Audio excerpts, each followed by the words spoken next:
Angie Hanson.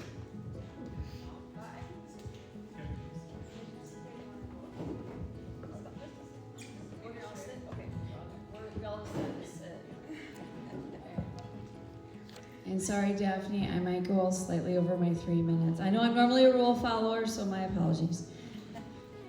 Hello, my name is Angie Hanson, and I'm a special education teacher.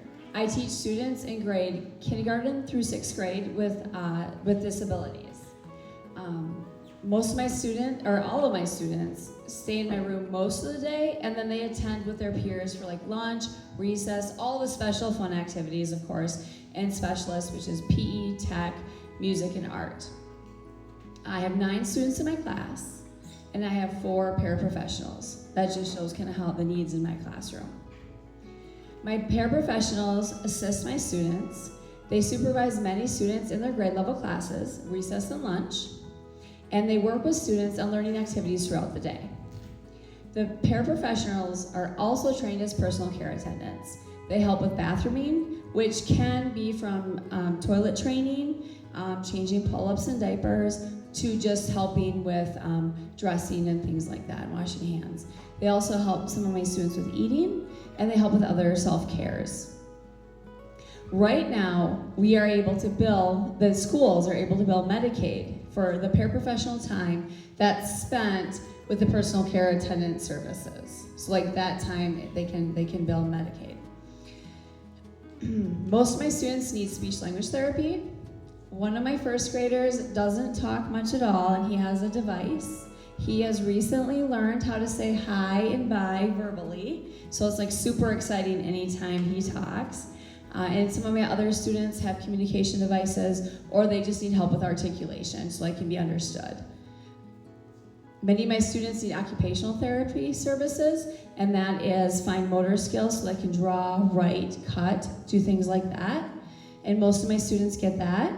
And some of my students get physical therapy services, and that's like to help them learn to walk up and down stairs and navigate the classroom, and then their gross motor skills. And then also adaptive PE, which helps them learn skills like throwing, jumping, different things so that they can participate with their peers in PE class. I have one student who also has a hearing impairment, and she gets services with the deaf and hard of hearing teacher as well. There are other services as well. These are the services that my students get. And these are services that the schools are required by law to provide because they were deemed necessary on their evaluations and their individualized education plans. And students need them to learn and be successful in the school setting.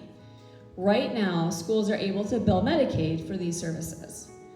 I was asked what would happen if Medicaid went away. Honestly, I don't know, but I'm really worried. As I mentioned, schools are required to provide these services and meet the students' needs, and they should provide these services.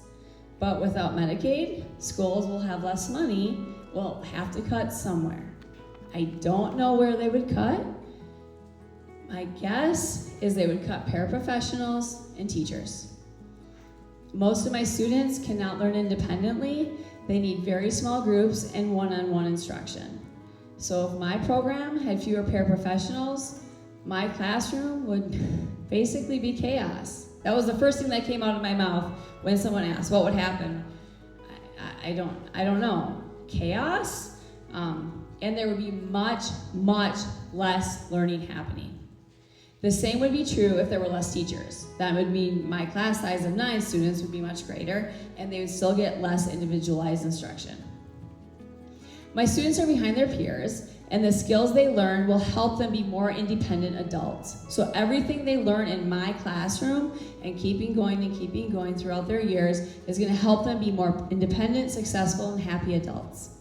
So it could depend if they're in a group home or they're in a semi-independent living situation.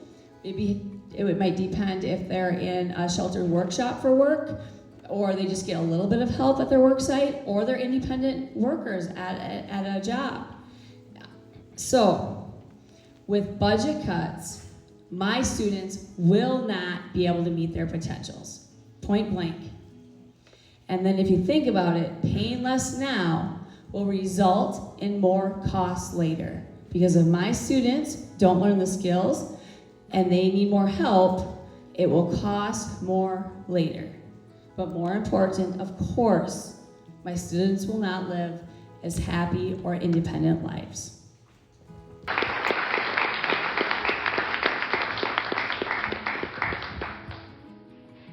Iracema Hernandez.